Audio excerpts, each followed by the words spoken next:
Good morning! At dahil bagong sahod nga, sipag-sipagan na naman ng person. Nasobrahan nata ako ng sipag, naisipan na nga mo kung magpa-Starbucks. Sana always. At dahil nalagyan ng sugar ang katawan ko, medyo napansin kong magulo na ang opisina ko.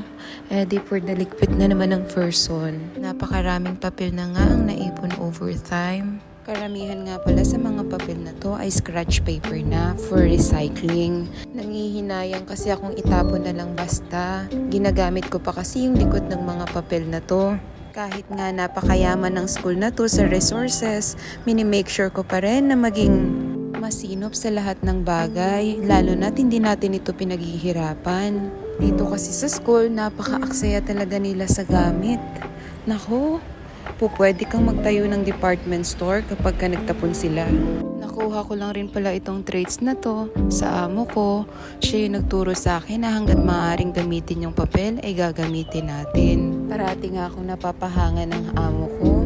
Napakaswerte ko talaga sa kanya. Hindi lang siya mabait, napakasinop niya rin.